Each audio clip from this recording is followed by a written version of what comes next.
तो अपना खुद का कपड़ों का ब्रांड शुरू करने का सोच रहे हैं?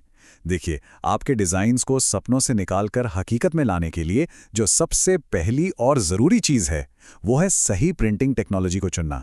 चलिए, आज इसी दुनिया में चलते हैं और समझते हैं कि कस्टम गारमेंट्स के लिए कौन-कौन से तरीके सबसे बेस्ट हैं।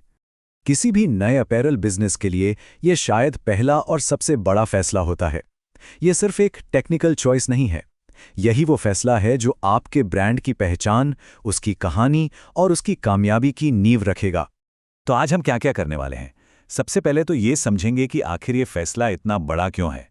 फिर हम 3 मेन टेक्नोलॉजीज डीटीएफ, विनाइल और सब्लिमेशन की गहराई में उतरेंगे, उनकी सीधी-सीधी टक्कर करवाएंगे कि कौन किस में बेहतर है।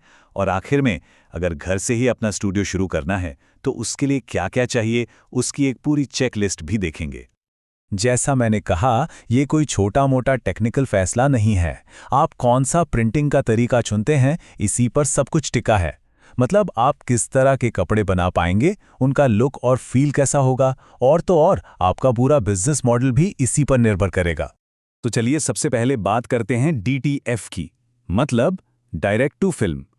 ये टेक्नोलॉजी आजकल बहुत ज़्यादा पॉपुलर हो रही है, और क्यों ना हो, इसकी जो वर्सेटिलिटी है वो सच में कमाल की है। अब ये डीटीएफ आखिर है क्या? देखिए, इसका तरीका थोड़ा अलग है। इसमें आपका डिज़ाइन सीधा कपड़े पर प्रिंट नहीं होता। नहीं, पहले उसे एक स्पेशल फिल्म पर प्रिंट करते हैं, फिर उस पर एक खास पाउडर लगाया जाता है, और फिर इस पूरी फिल्म को हीट प्रेस से कपड़े पर चिपका दिया जाता है। बस, आपका डिज़ाइन कपड़े के ऊपर एक लेयर की तरह बैठ जाता है। प्रोसेस भी काफ़ी सीधा साधा है। पहले तो कपड़े को अच्छे से तैयार करो, लिंट वगैरह हटाओ, थोड़ा गर्म करो ताकि नमी निकल जाए, फिर उस पर डीटीएफ फिल्म रखो और प्रेस, बस 3-4 सेकंड के लिए। फिल्म को ठंडा होने दो, फिर आराम से उसे निकाल लो, और आखिर में एक बार और प्रेस, ताकि प्रिंट एकदम पक्का हो जाए और धुलाई में भी ना निकले। तो डीटीएफ का सबसे बड़ा प्लस पॉइंट क्या है? वो है इसकी जबरदस्त वर्सेटिलिटी। मतलब आप किसी भी फैब्रिक पर प्रिंट कर सकते हैं। कॉटन, पॉलिएस्टर, मिक्स कपड़े, विस्कोस, यहां तक कि लेदर पर भी। सोचिए, इससे आपके बिजनेस के लिए कितनी सारी नई संभावनाएं खुल जाती हैं। ओके, अब आते हैं विनाइल पर। विनाइल को मैं एक स्पेशलिस्ट कहूंगा। देखिए, डीटीएफ फुल कलर फोटो और ग्राफिक्स के लिए कमाल है, लेकिन विनाइल का खेल अलग है। इसका असली जादू है टेक्सचर और फिनिश में। यहां हम स्याही से कुछ प्रिंट नहीं कर रहे, नहीं।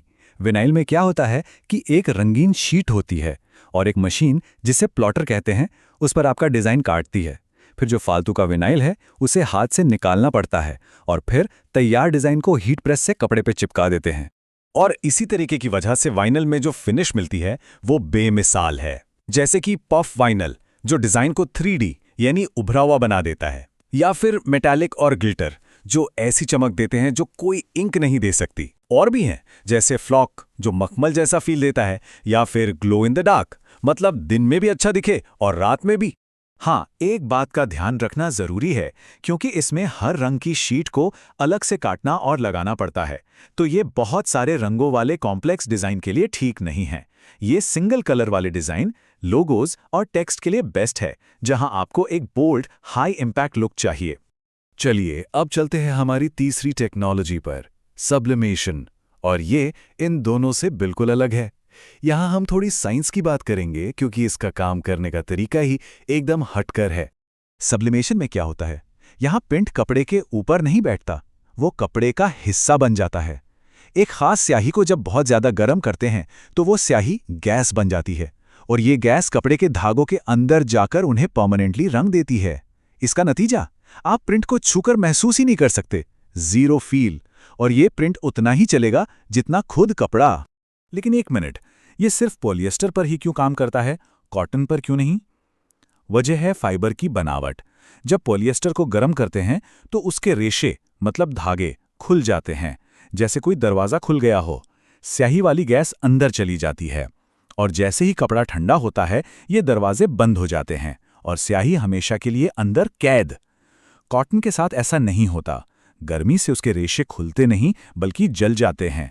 इसलिए सब्लिमेशन कॉटन पर काम नहीं करता। तो इससे हमें क्या समझना चाहिए? सिंपल है, अगर आपका ब्रांड स्पोर्ट्सवेयर, जर्सी या ऐसी चीज़ों पर फोकस कर रहा है जो पॉलिएस्टर से बनी है, तो सब्लिमेशन से बेहतर कुछ नहीं। लेकिन अगर आप क्लासिक कॉटन टी शर्ट्स का बिजनेस करना चाहते हैं तो आपको सब्लिमेशन को भूलना होगा और डीटीएफ जैसे ऑप्शंस देखने होंगे। ओके, तो अब तक हमने डीटीएफ, विनाइल और सब्लिमेशन तीनों को समझ लिया। अब वक्त है इन तीनों को आमने सामने लाने का। देखते हैं कौन किस में बेहतर है। ये टेबल आपके बहुत काम आएगी। देखिए, सबसे पहली चीज फैब्रिक टाइप। डीटीएफ सब पर चलता है, विनाइल भी ज्यादातर सब पर, लेकिन सब्लिमेशन सिर्फ पॉलिएस्टर पर। दूसरी चीज, किस काम के लिए बेस्ट है? डीटीएफ कॉम्प्लेक्स ग्राफिक्स के लिए, विनाइल लोगो और स्पेशल इफेक्ट्स के लिए, और सब्लिमेशन स्पोर्ट्स वेयर और ऑल ओवर प्रिंट्स के लिए। और फील, डीटीएफ में एक सॉफ्ट लेयर होती है, विनाइल में कई तरह की फील हो सकती है, और सब्लिमेशन में जीरो फील, बिल्कुल पता ही नहीं चलता। अब आते हैं सबसे जरूरी सवाल पर, पैसा। अगर आप छोटे लेवल पर शुरू कर रहे हैं तो हर पीस की लागत बहुत मायने रखती है। तो छोटे ऑर्डर्स के लिए सब्लिमेशन अक्सर सबसे सस्ता पड़ता है। उसके ठीक बाद आता है डीटीएफ, और विनाइल क्योंकि उसमें मटेरियल और हाथ का काम ज्यादा है वो थोड़ा महंगा पड़ता है। हाँ, एक और बात, अगर आपका बिजनेस बहुत बढ़ जाता है और आप एक ही डिज़ाइन के 40, 50 या 500 पीस एक साथ बना रहे हैं, तब स्क्रीन प्रिंटिंग सबसे सस्ता पड़ता है। लेकिन ये बड़े ऑर्डर्स के लिए हैं। एक स्टार्टअप के लिए जहां आप कम क्वांटिटी से शुरू करते हैं, डीटीएफ और सब्लिमेशन ही बेस्ट हैं। तो अब आप शायद सोच रहे होंगे कि ठीक है, मुझे शुरू करना है, पर शुरू करने के लिए चाहिए क्या क्या? चलिए बनाते हैं आपके अपने होम स्टूडियो की एक चेकलिस्ट। सबसे जरूरी चीज, और ये आप कोई भी तरीका चुने आपको चाहिए ही होगी, वो है एक अच्छी क्वालिटी की हीट प्रेस। ये आपके पूरे बिजनेस का दिल है। इस पर पैसा बचाने की कोशिश मत कीजिएगा। इसके अलावा एक कंप्यूटर चाहिए डिजाइन बनाने के लिए। फिर अगर आप डीटीएफ या सब्लिमेशन कर रहे हैं तो उसके लिए एक खास प्रिंटर, और अगर विनाइल का काम करना है तो एक विनाइल कटर। और हाँ, स्याही, फिल्म, पाउडर, विनाइल रोल्स, ये सब तो चाहिए ही होगा। और एक लिंट रोलर, छोटी चीज है पर बहुत जरूरी। तो आखिर में बात घूम फिर कर आप पर आती है। आपकी पसंद ही आपके ब्रांड की पहचान बनेगी। क्या आप डीटीएफ चुनकर हर तरह के फैब्रिक पर काम करना चाहते हैं, या विनाइल के अनोखे फिनिश से अपने ब्रांड को अलग दिखाना चाहते हैं, या फिर सब्लिमेशन की परमानेंट प्रिंटिंग पर दांव लगाना चाहते हैं? तो अब आप इन तीनों तरीकों की ताकत को जानते हैं। अब सवाल ये नहीं है कि कौन सी मशीन लेनी है, असली सवाल ये है कि आप इन मशीनों से कौन सी कहानी दुनिया को सुनाएंगे, आपके डिजाइन क्या कहेंगे। अब बारी आपकी है।